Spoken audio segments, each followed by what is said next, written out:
Hello, my name is Virgil, and this is Literally Books. Today I want to talk about Fredric Brown's story Arena from 1944.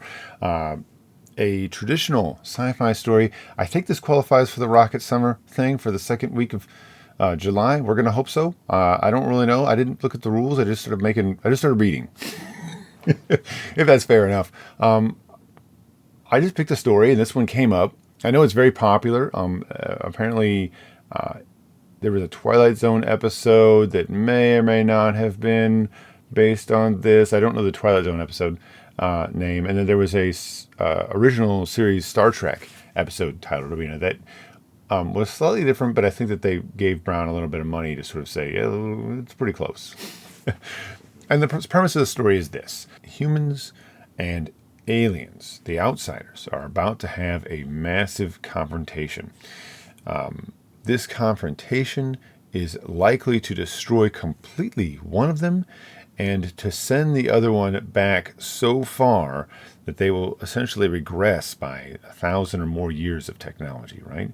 Sort of losing all the discoveries that they had made, return to the Dark Ages, and maybe never to resurface again, sort of a mutual destruction. An alien force that is sort of somewhat omnipotent and very powerful intervenes and picks a warrior from each one of these two forces and puts them in a arena, in a sense, and says, you two shall battle it out, and the victor of this battle will decide the fate of the war. The winner will have all of their forces spared, and the loser will have their forces obliterated. Now, this is a really great premise in a sense, especially because the alien sentience notes that strength alone will not be the deciding factor in this combat. Our main character wakes up naked in a hot blue sand environment. There's a barrier that separates this sort of domed interior between him and this alien that he is a giant red sphere that moves around something like Mercury or something. I think of it as being a little bit like a drop of Mercury, but it might have been a perfect sphere. I'm not certain. And this sphere can extend like little tendrils and things and do different things. This barrier is invisible between them. They can't go through this barrier, but they can throw objects or project objects through it, right? This isn't going to be, only by extolling your sort of virtue are you going to win, right? And at first I was sort of like, oh, I thought that would have been a better way to take it. But I think I like how this story decides this victory will happen, right? I think that I like that it's like, nope, these two forces are going to come to war, right?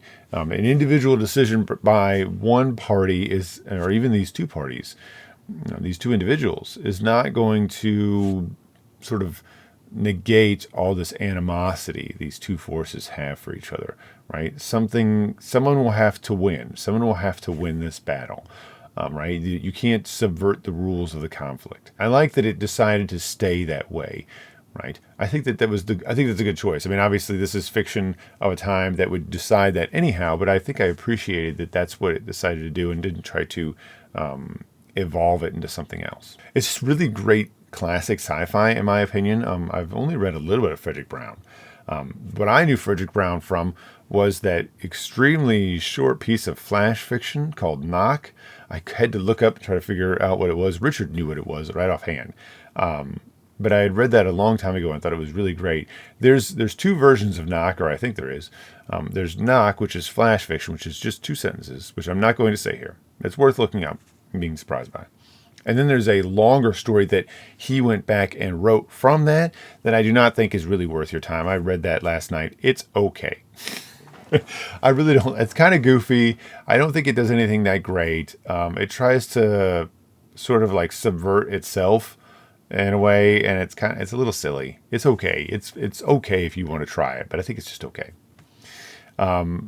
But I really did enjoy Arena. I think Arena is just really great classic sci-fi, right? And well written. It keeps you interested. It feels like a really great evolution of that sort of pulpy sci-fi. I think it's not really that pulpy itself. It is a little bit, but not too bad. I think it does a great job with presenting this scenario and then this Bob our main character, having to figure out how to get through this, how to win through for victory. I think that was really great. I enjoy these sort of like mind puzzle stories, right, where the character has to sort of like get victory through sort of superior thinking, right? It's sort of in a sense kind of like a military sci-fi in a sense, maybe, or something, right? Kind of, it's not the same, but it reminds me a little bit of Ender's Game in that sense, right? Where that mentality of like, I have to win. What is the way to win? And I liked it. So you can find this story available.